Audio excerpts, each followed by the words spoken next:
recording our meeting at this point.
And so after viewing the video,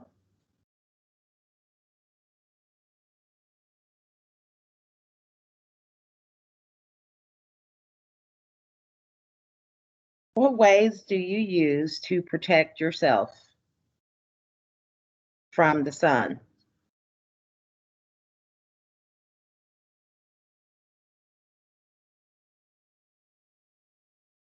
And so think of 5 ways that you or someone else you know may have used to protect themselves or yourself from sunlight. And then rank them in order of what you think is the most effective to least effective. So number 1, you'll put the method you think is the most effective, and then go down the list, ranking them from what you feel is the most effective way to protect yourself against sunlight, and then finally, the least effective method.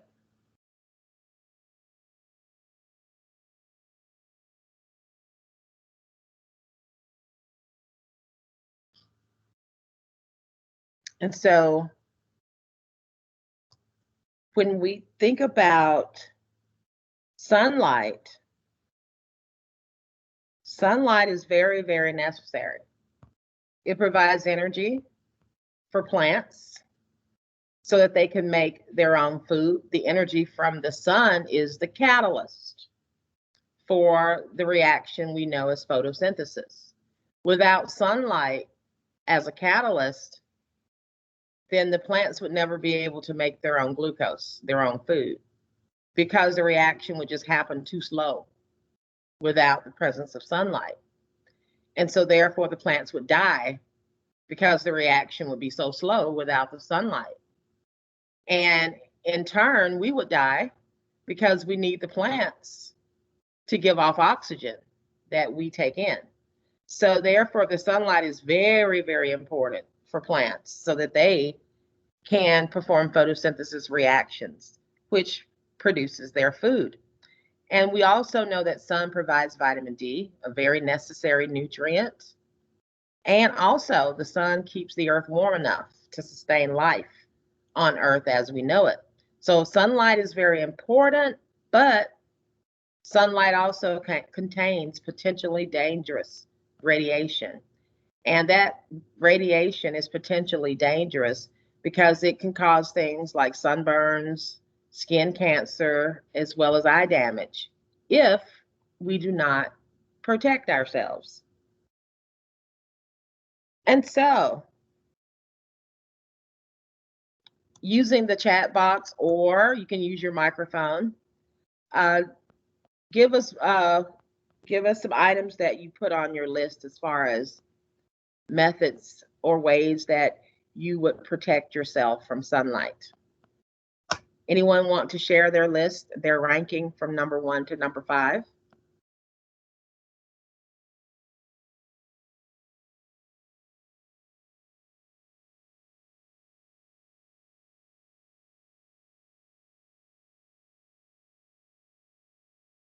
So I'm just going to list some things. First thing that we may think of is sunscreen. Where would you put sunscreen on the list? Would you rank it as number 1? Or would you rank it as number 5? Or would it come somewhere in the middle?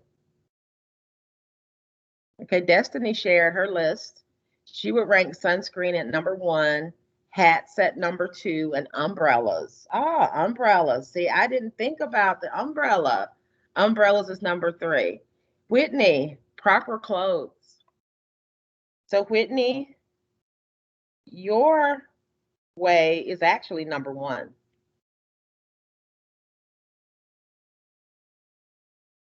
If your body is completely covered, then you are protecting yourself from potentially dangerous radiation from the sun. And so proper clothing would be probably at the top of the list. And then some of Destiny's items, sunscreen, hats, umbrellas. I would probably rank umbrellas right underneath clothing because that provides you at least the top part of your body with lots of coverage. If it's in fact a really, really big umbrella that's going to cover you from shoulder to shoulder. So I'm going to put umbrella pretty high on the list. Sunscreen, it all depends on a lot of things with sunscreens. And we're going to talk about sunscreens toward the end of chapter 3. But things such as sweating and sunscreen has a limited active time window and things of that nature. So sunscreen is very important. So is hats, I believe.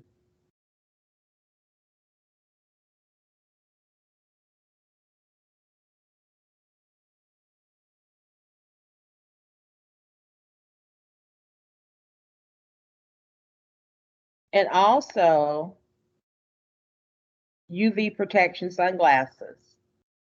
When we think about protecting ourselves from the sun's dangerous radiation, we often just think about our skin.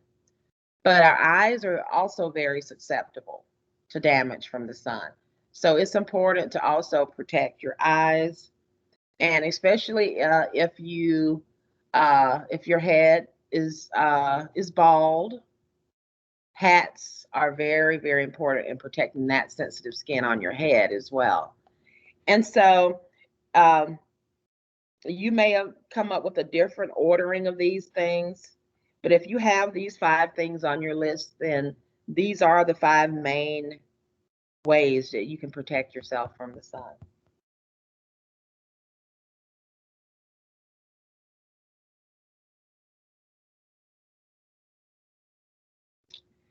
And so electromagnetic spectrum is the first section of chapter 3. And so the electromagnetic radiation, which is also called radiant energy that comes from the sun, is energy that we can feel, which we know is heat from the sun. And so that energy from the sun that we feel as heat is actually called infrared or IR radiation.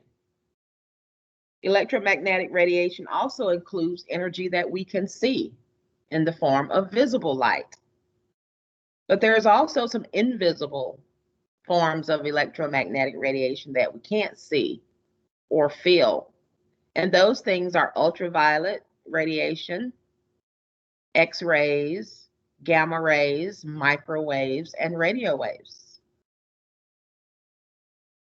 And so the types of radiation from the sun that reach and drastically affect the Earth's surface are going to be your visible light, your UV radiation, and your IR. And so in talking about visible light, which is the light that we can see, and we see it as different colors, this light that we can see, visible light, is characterized by two very important parameters. And those two important parameters are wavelength and frequency. Wavelength is symbolized using the Greek letter lambda.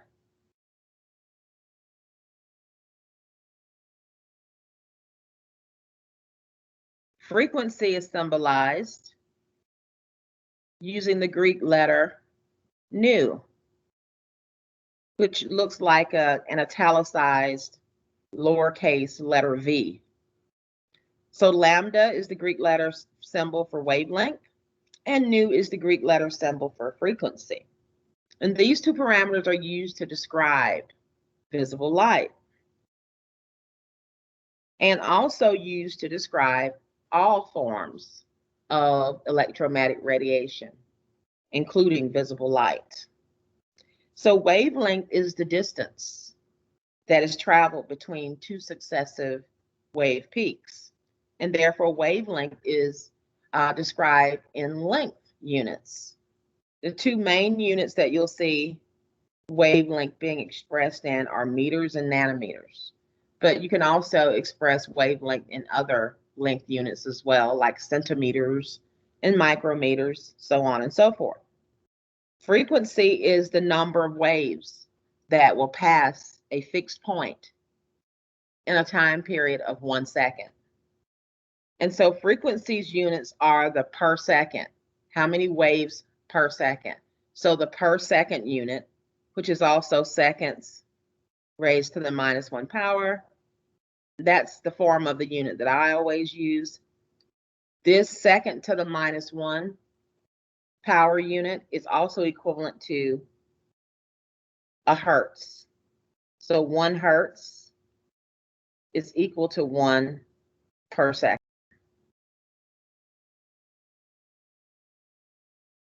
So those two units mean exactly the same thing. And so light moves at a certain speed. So the speed of light is the distance that light travels per unit time.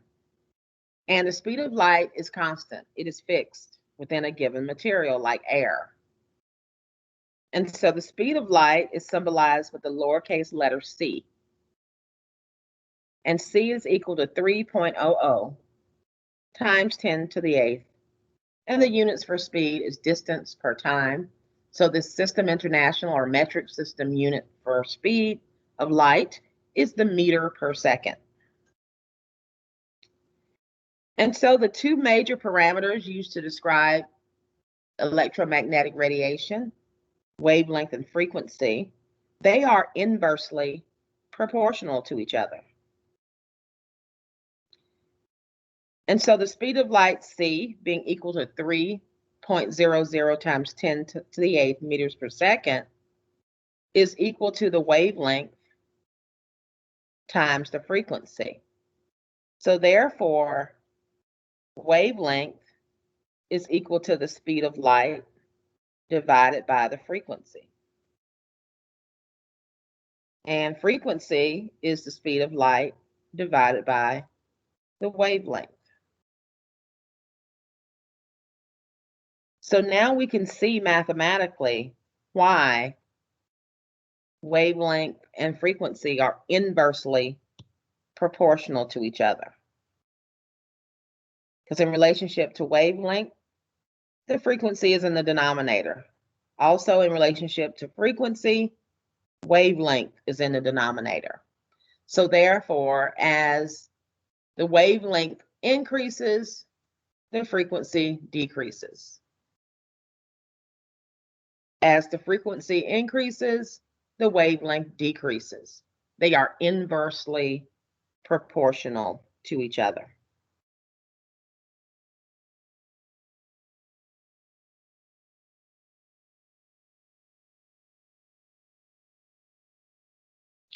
And so here in this picture of two different waves, we see that the top wave, the red wave, has a much longer wavelength than the purple wave.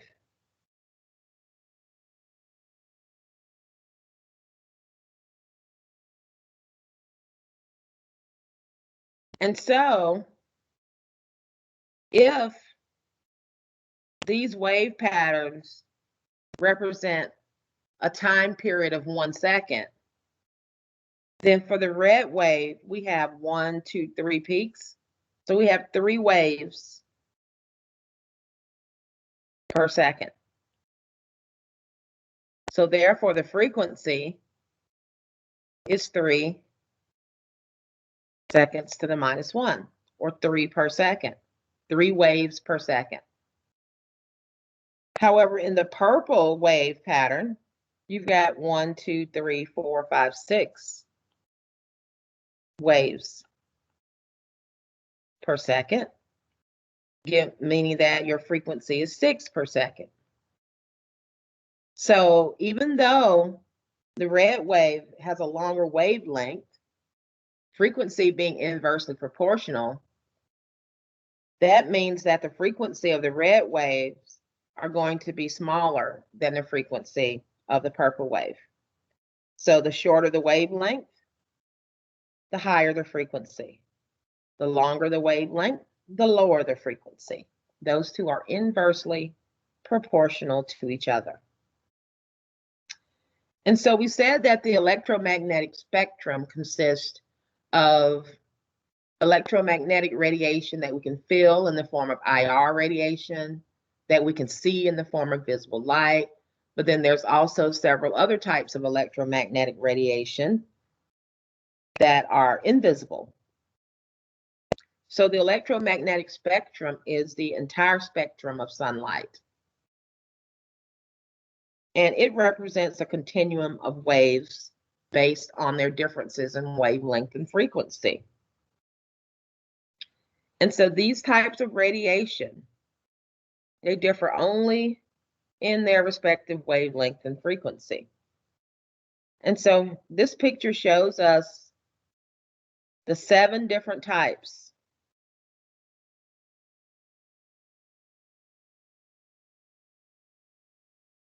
of electromagnetic radiation. And so if you look at the wavelength here shown in meters, we see that the shortest type of wavelength radiation are going to be your gamma rays. So gamma rays are going to have the shortest wavelength that range between 1 times 10 to the negative 14 to 1 times 10 to the negative 12 meters in length.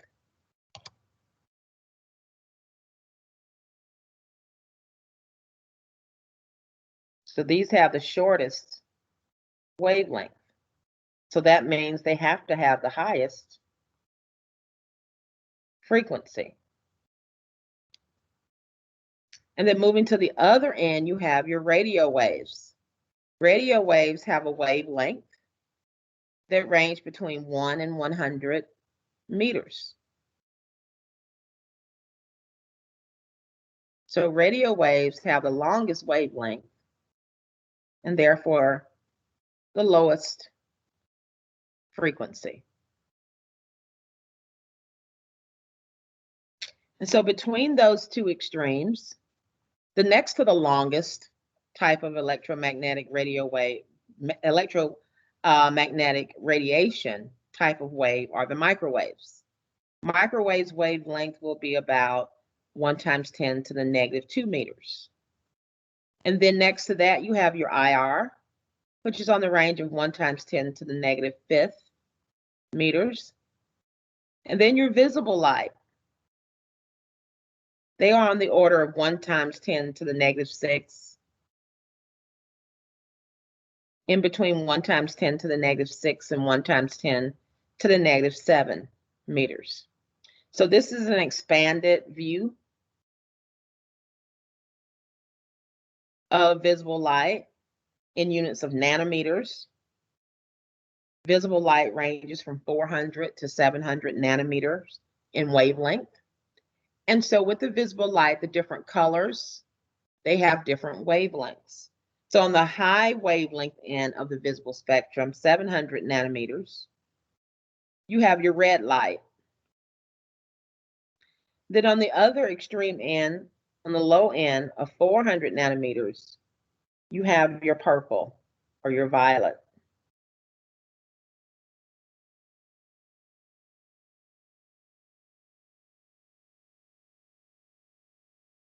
And so next to that, you have your blue at about 450. Your green starts at about 525. And then you have your yellow coming in at about 575. Orange is at about 625. You've got that yellow orange right there at 600. And then you have your red orange right at 650, and then red at 700. And so the mnemonic Roy G. Biv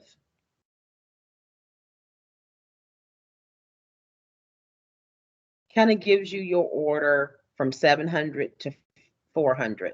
Red is going to be at your 700, and then the violet's going to be at 400.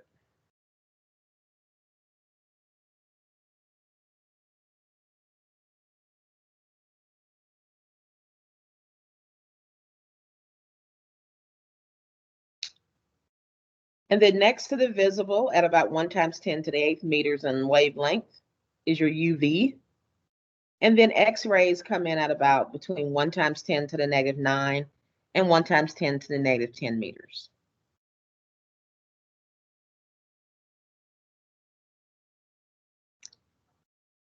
And so figure 3.5 describes the composition of the sun's radiation that reaches the Earth. And so we can see here that on the y-axis is the relative intensity of radiation.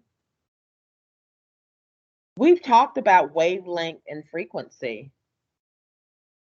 Another parameter that's used to describe waves are the amplitude of the wave. The amplitude is related to the intensity of the light.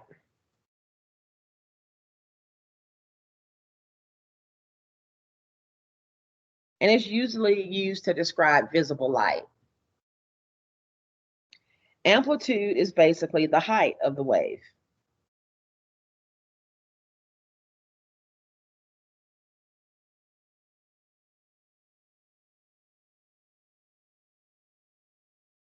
So if I have light blue light,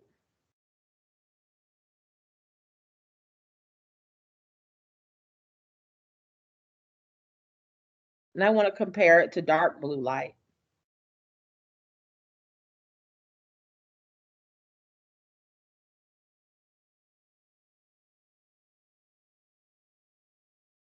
which is more intense?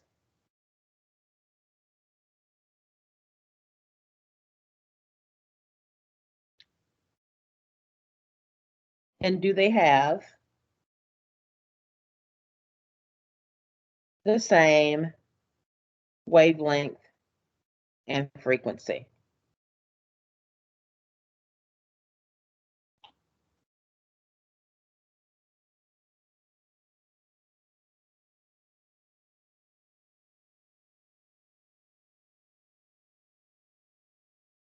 So what do you think?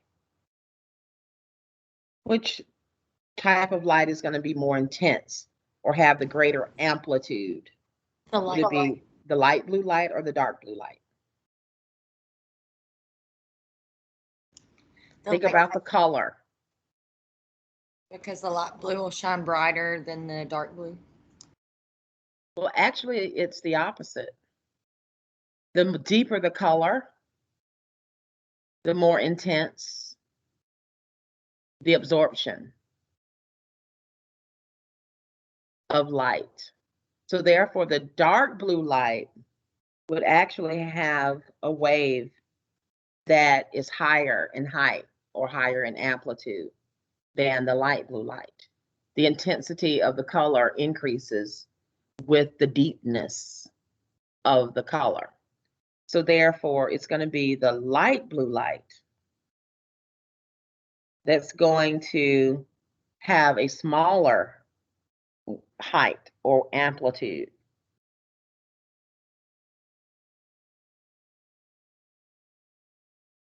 versus the dark blue light. But therefore, does that mean that the light blue light have a smaller wavelength and frequency than the dark blue light?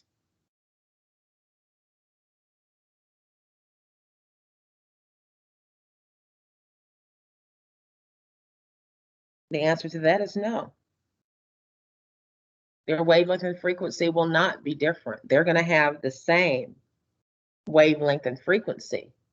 The only thing that's going to be different about them is their amplitude.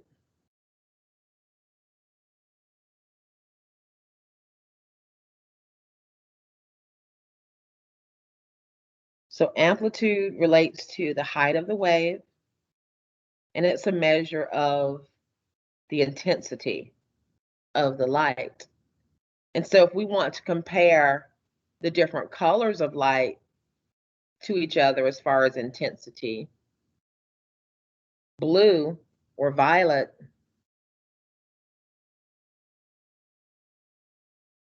so the blue violet region, so like the 400 nanometer region of the electromagnetic spectrum, is the most intense when you compare the blue violet colors to the other colors, the reds, the oranges, yellows, and green. If we look at this graph at the very top peak of this curve, meaning it's the highest intensity, you see that covers this blue area. So compared to if we wanted to ask the question, which light is more intense, blue or red, you would say blue. And looking at this graph, we see that that is true. And so on the x-axis is your wavelength, and you can see red coming in at a wavelength of about 700. Its intensity is much smaller than that of blue light with a wavelength at about 500. Its intensity is close to 20. Whereas the red light has an intensity of about. So therefore, the smaller the wavelength of visible light, which is the blue-violet region at about 400 nanometers, the more intense the light is, and therefore the higher the amplitude of the wave. And so the radiation from the sun that reaches the Earth consists mainly of IR, 53%, UV, 8%, and visible light makes up 39% of the radiation that reaches the Earth from the sun. And so we have 7 questions for section 3.1. So go into your group meeting rooms and take about 15 minutes to answer questions 1 through 7. And then we'll meet back in the general room at about between 11:45 and 11:50.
Again, please go into your group meeting rooms. I'm seeing several people are still in the general room.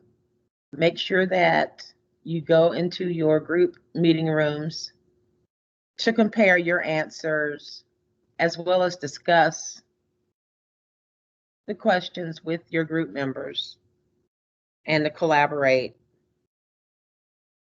in solving the problems and answering the questions.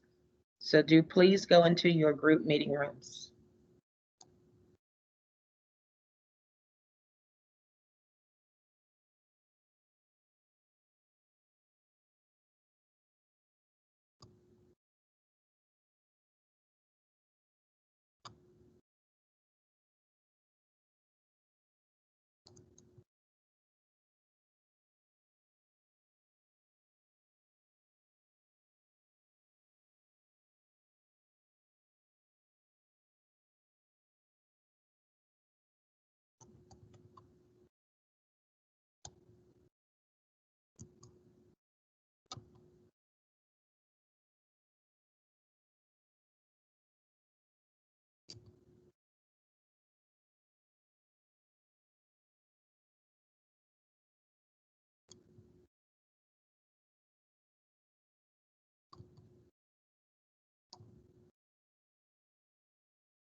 I just posted in the chat box, if you forgot what group you're in, please look at the chat. I've just posted the groups. So if you need to know which group you're in, please take a look at the chat box.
Okay, I see that more than half of us are back in the general room. So for question 1, how would you finish these two sentences? Wave 1 has the, and wave 2 has the. How would you complete those two sentences? So how does wave 1 compare to wave 2? Does wave 1 have the highest frequency? Does it have the highest wavelength? And then how does it compare to wave 2 as far as speed of travel? So how does wave 1 and 2 compare as far as wavelength?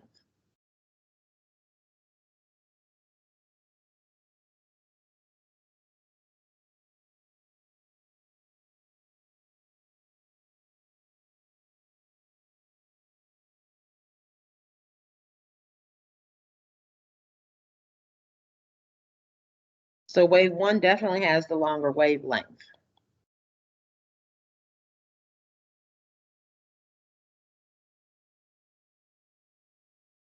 And therefore, if it has the longest wavelength, it has to have the lowest frequency. Because we said that wavelength and frequency were inversely related to each other. Wave 2 has the shorter wavelength and the highest frequency.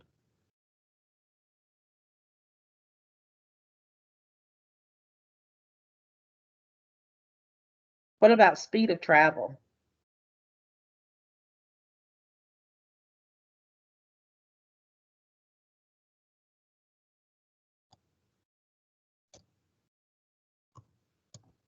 What did you say about the speed of travel?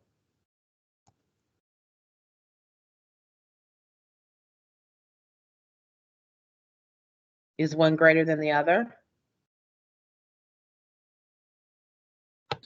Wouldn't wave 2 have a faster speed of travel because of the higher frequency?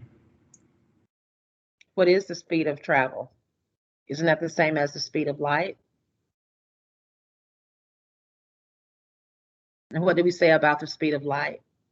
It is constant. It has a specific value, 3.00 times 10 to the 8th meters per second. So the speed of travel is the same for both of those waves. Does that make sense? So they're only going to differ in their wavelength and frequency. Their speed of travel is going to be the same.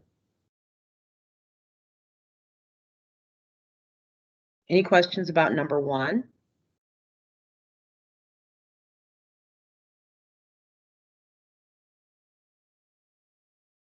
That is correct, Hannah. The speed of travel of the wave is going to be 3.0 times 10 to the 8th meters per second. So if you had visible, microwave, infrared, and ultraviolet rays, how would you arrange these in order of increasing wavelength? So starting with the smallest wavelength and ending with the longest, which one has the smallest wavelength?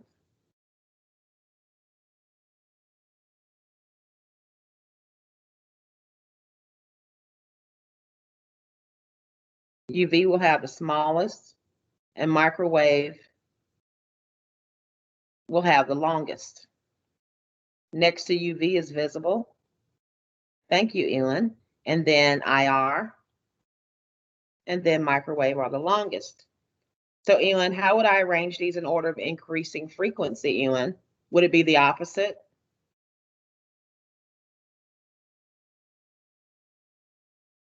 Yes, you would just flip that.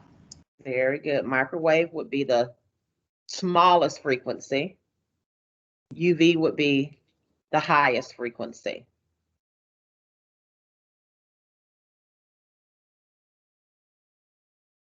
And then part C, how many times longer is a wavelength associated with a radio wave than one associated with an X-ray?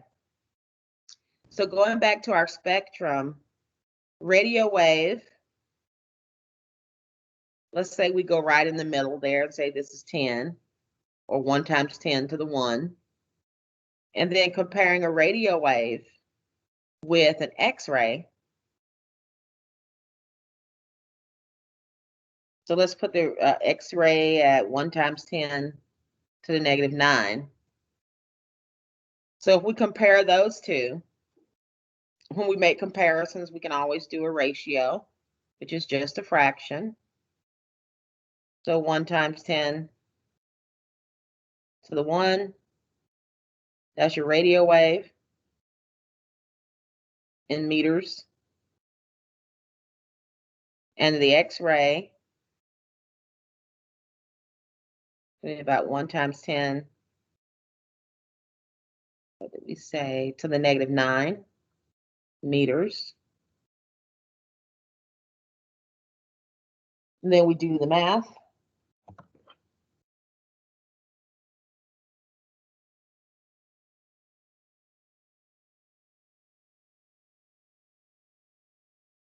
It's going to be about 1 times 10 to the positive 10 times longer.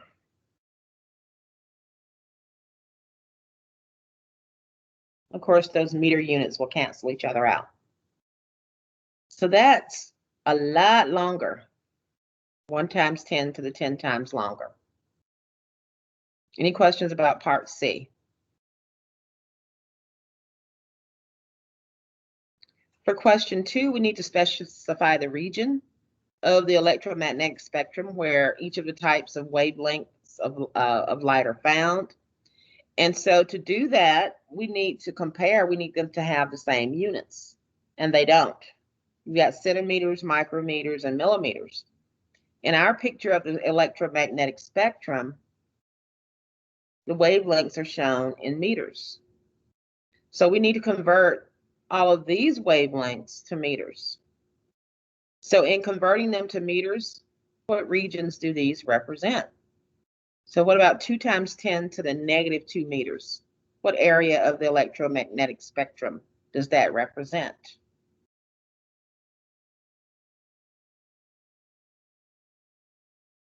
Times 10 to the negative 2, that would be microwave.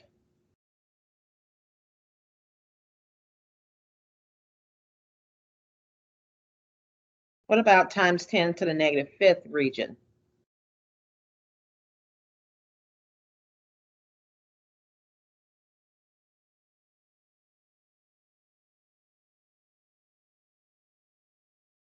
That would be right here, in between 10 to the negative 6 and 10 to the negative 4. So that would be IR.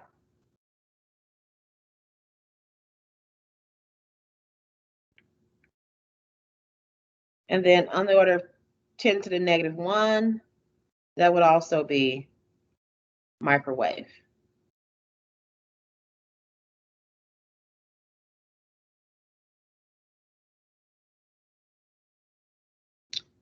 Now, question 4.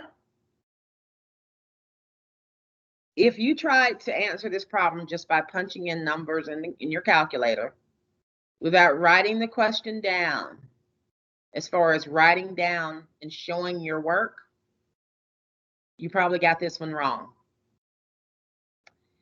At this point in this class, you should understand unit conversions at this point. And from this point forward, if you try to solve a problem,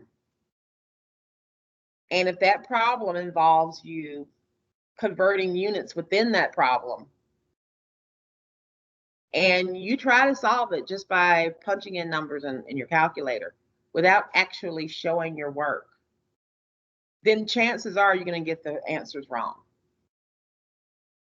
At this point in the class, it's very important that to solve a problem that requires a calculation, that you show your work. So part A asks, what's the frequency of light with a wavelength of 525 nanometers? Well, we wrote our equations for the relationship between frequency, wavelength, and the speed of light, c. Frequency is equal to the speed of light, c, divided by the wavelength. So we know what c is, 3.00 times 10 to the 8th meters per second. We can't just write down the number and not write down the units. That's another thing that will trip us up and therefore cause us to get an answer wrong every single time. So at this point in the class, you have to be very meticulous in your problem solving. You got to write it down. You got to show your work. And therefore, if I need to convert units, I'll know that because I'm looking at my problem now and I can't cancel out a meter with a nanometer. I know my frequency units must be a per second, and there it is. But I've got these meter and nanometer units that I need to cancel out. How do I cancel those units out? I use a unit conversion. I need to convert out the meters and nanometers. And in doing so, they cancel. So meters is here in the numerator. So in my conversion factor, I'm going to put it in the denominator. Nanometers in the problem is in the denominator. So to cancel it, I need to put nanometers in my conversion factor in the numerator. And we know that for every 1 nanometer, we've got 1 times 10 to the negative 9th meters. So now my meters are canceling and my nanometers is canceling. But if I didn't write this problem down, if I just said, okay, C, punched in my calculator, 3 times 10 to the 8th, my wavelength is 525, divide that by 525, boom, there's my answer. I'm incorrect because I'm missing this step. And that step is vital in getting the correct answer. So what is the answer for part A?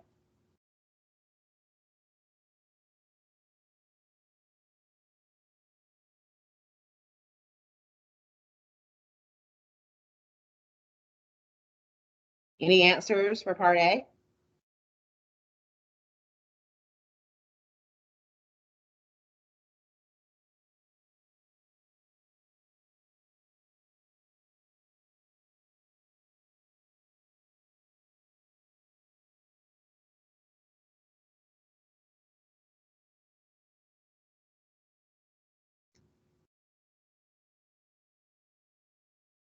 And so when we're in class, each of our 2 days out of the week, make sure you've got your calculator with you in class because we're going to be working problems.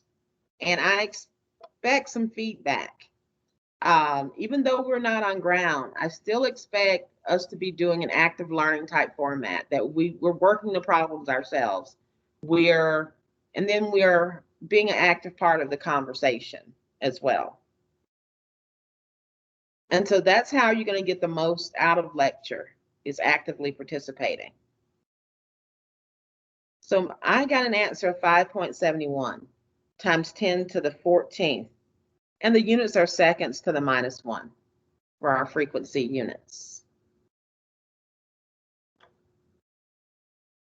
And so in converting the 525 nanometers to meters, that's basically this part right here. And so this gives us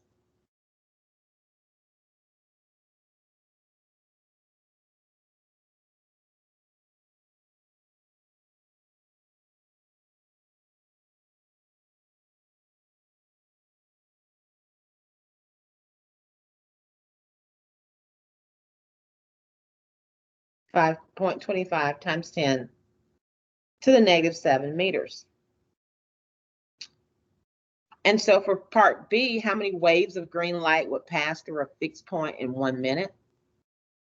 Well, we know the frequency per second, don't we? Can we convert a second to a minute? Yes, we can. So this green light has a frequency of 5.71 times 10 to the 14th per second. And there are 60 seconds per minute. So we take 5.71 times 10 to the 14th.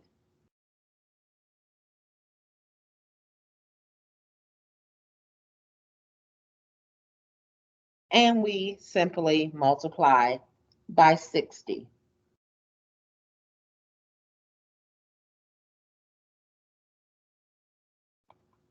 So we get 3.43 times 10 to the 16th. per minute.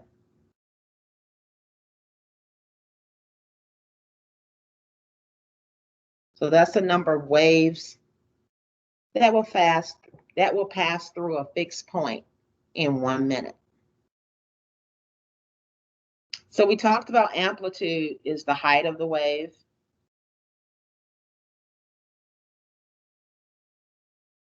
And it gives you a measure of the intensity of the light.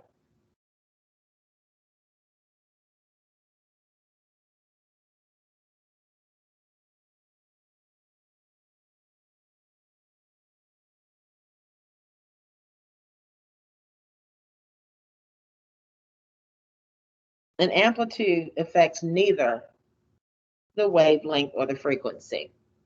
It only affects the intensity of the light. So question 6, which color of light in the visible spectrum? That means your Roy G. Biv colors. Which has the longest wavelength? The red. And which one has the highest frequency? The violet.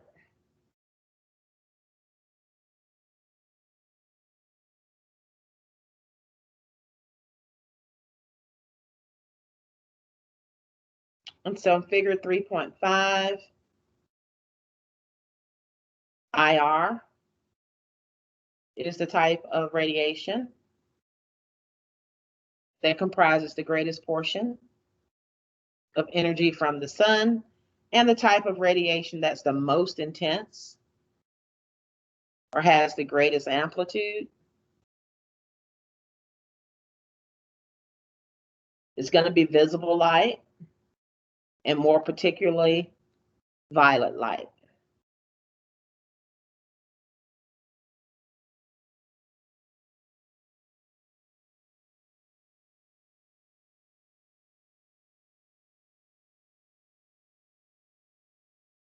Of the colors of visible light, violet is going to be the most intense.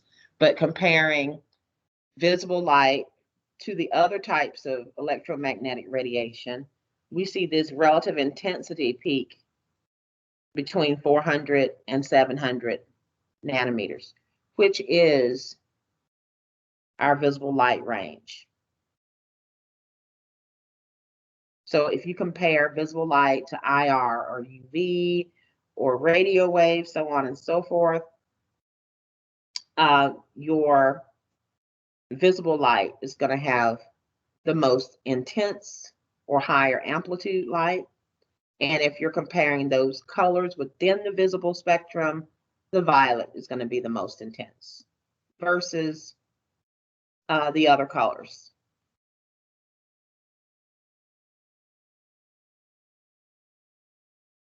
And so moving on into section 2, if there aren't any questions about section 1. So when we talk about energy, energy is quantized. So that means when objects are heated, they're only going to give off or emit certain energies of radiation.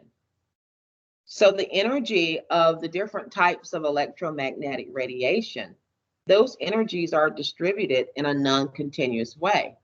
So that means that blue light gives off a different amount of energy than red light. Visible light gives off a different amount of energy than UV or radio waves, or so on and so on and so forth. So this quantized, meaning that the energy is distributed in a non-continuous way. So this quantized radiation can be viewed as individual bundles of energy called photons. Classic theory thought that all of the different types of radiation behave the same way, had the same intensity, had the same wavelength, had the same frequency.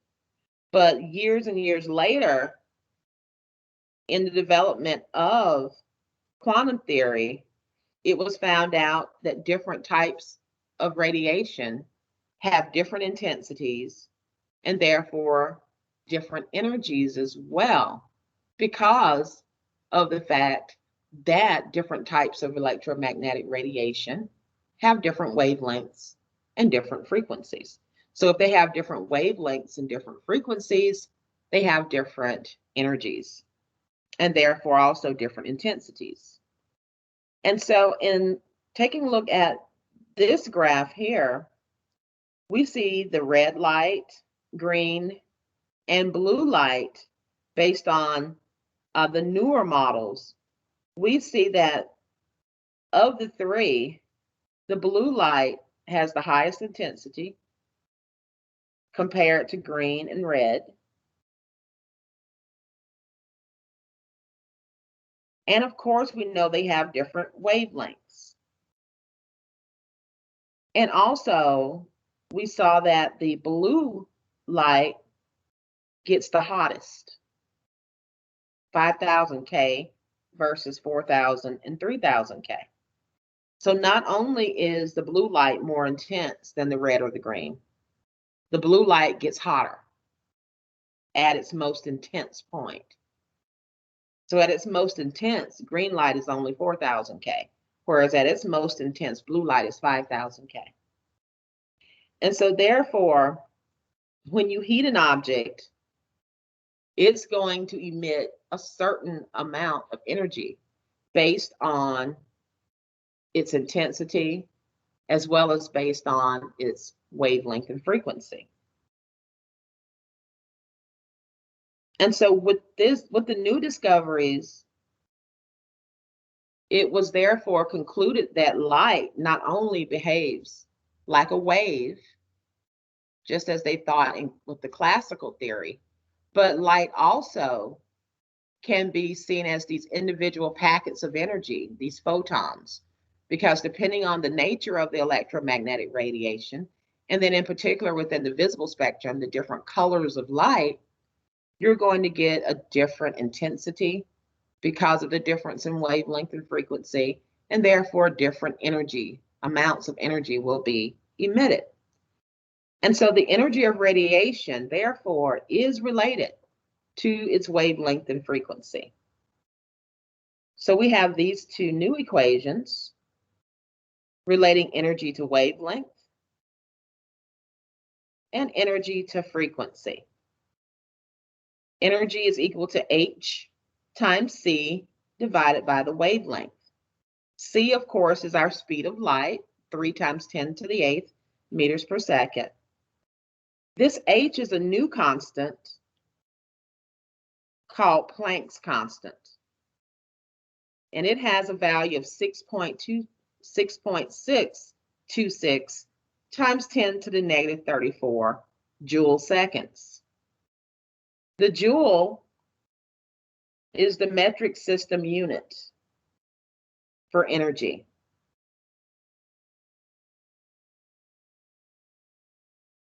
And so the energy of a single packet of light or a single photon is going to be equal to hc over lambda, or another way to write that energy equation is E is equal to Planck's constant times the frequency. So looking at these two questions, if light has a wavelength of 700 nanometers, then we're looking at red light in the visible spectrum. The energy will be equal to H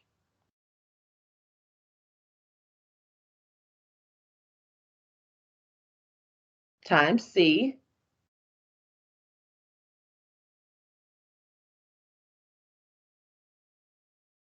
divided by the wavelength, 700 nanometers. So we see the seconds canceling, but again, we can't cancel a meter with a nanometer, and we got to write our calculation down for every 1 times 10 to the negative 9th meters. We have 1 nanometer. So now the meters and the nanometers cancel. So do your calculation for our energy, which will be in units of joules. And then the next calculation involving blue light is going to work the same way. Is the wavelength. Both answers will be in units of joules. So we see the blue light's over here in the 450 range. The red light is 700. So take a couple of minutes and work on the calculations for those two. And let's see what our answers are.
So what do we get for number 1?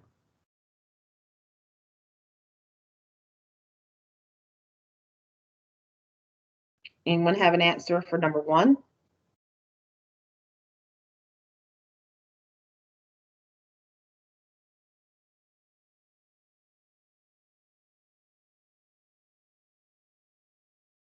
Are we really doing anything different?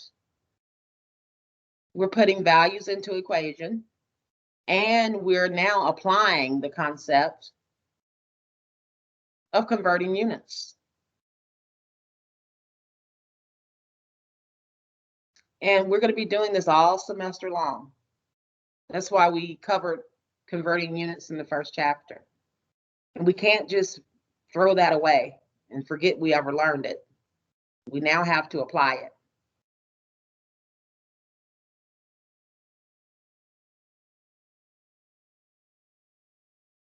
So for number 1, we have 2.84 times 10 to the negative 19 joules.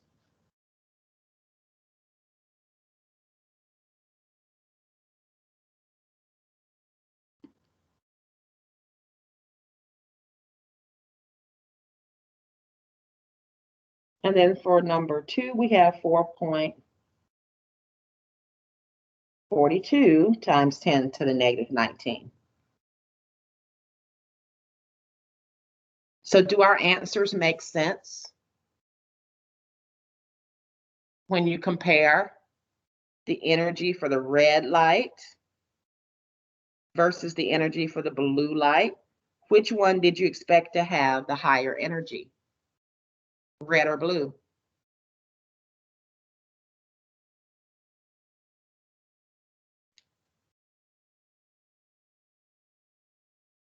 I expected the blue to. You expected blue to have the higher energy?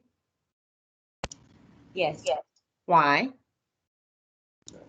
because it has the higher frequency. Absolutely. Very good. So what you are saying, based on these two equations, is that energy and frequency are directly proportional to each other.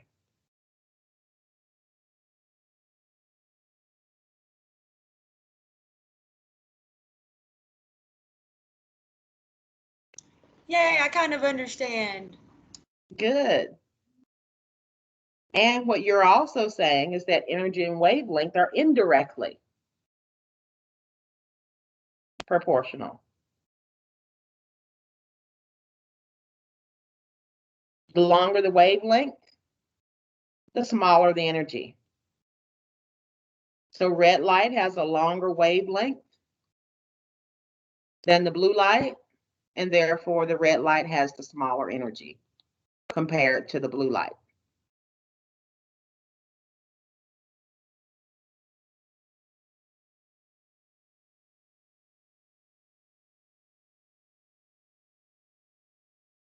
And so before Wednesday's class,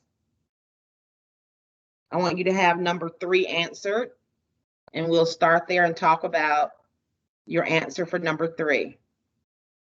Arranging these in order of increasing energy based on their wavelengths. So what will be the first thing you want to do to those wavelengths? Convert them all to the same unit, right? And I would, because my electromagnetic spectrum is in meters, I would convert all of those wavelengths to meters. Then after I convert them all to meters, I can do a fair comparison. Okay, so convert all 3 to meters. The one with the longest wavelength is going to have the smallest energy. The one with the smallest wavelength is going to have the highest energy. And so we'll pick back up at this point on Wednesday at question 3, and then we'll move on into section 3.3. And I have, this is of course part 1 of chapter 3 notes, and we'll definitely probably finish this part on Wednesday and go into part 2. So I'll have part 2 up sometime later in the day on tomorrow. And so if you have any further questions, these calculations that I did today shouldn't have completely blown your mind. The only part that is extra is converting out the length units. The rest is just knowing the equations, plugging in the values in the equations, and then doing a final conversion step. So definitely go back over these calculations using a clean note sheet, and then seeing if you could get the same answers that we got in class. So definitely, if you didn't feel comfortable using these frequency and wavelength and energy equations today, definitely go back and rework the calculations without looking at the answers and see if you can get the same answers as I did. If you have further questions, you can hang around in the meeting room with me after class. If not, I will see you on Wednesday.